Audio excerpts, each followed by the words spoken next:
ഇത് തൃശൂർ ഒല്ലൂരിലുള്ള വൈദ്യരത്നം ആയുർവേദ മ്യൂസിയം. അഷ്ടവൈദ്യന്മാരിൽ ഏറെ പേരുകേട്ട കുടുംബമായിരുന്നു എലയെടുത്ത് തൈക്കാട്ട് മൂസ് എന്നത്. 1924 ഈ കുടുംബത്തിലെ ET നാരായണ മൂസിന് ബ്രിട്ടീഷ് ഗവൺമെന്റ് വൈദ്യരത്നം എന്ന പദവി നൽകി. 1951 വൈദ്യരത്നം നഴ്സിംഗ് ഹോം ഇവിടെ സ്ഥാപിക്കുന്നത്.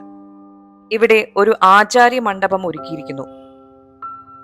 വിവര സാങ്കേതിക വിദ്യയുടെ സഹായത്തോടെയും 3D മികവോടെയുമാണ് ഇവിടെ ചിത്രങ്ങൾ പ്രദർശിപ്പിച്ചിരിക്കുന്നത്. പ്രാചീന കാലം മുതൽ ആധുനിക യുഗം വരെയുള്ള ആയുർവേദത്തിന്റെ പരിണാമമാണ് മ്യൂസിയത്തിന്റെ പ്രധാന ഉള്ളടക്കം. ആദ്യ പരിശോധനാ മുറിയാണ് ഇവിടെ 4 കെട്ടായി രൂപാന്തരപ്പെടുത്തിയിരിക്കുന്നത്. വൈദ്യരത്നത്തിൻ്റെതായി ആയുർവേദ കോളേജും റിസർച്ച് സെന്ററും ആയുർവേദ മരുന്ന് ഉൽപാദന കേന്ദ്രവുമുണ്ട്.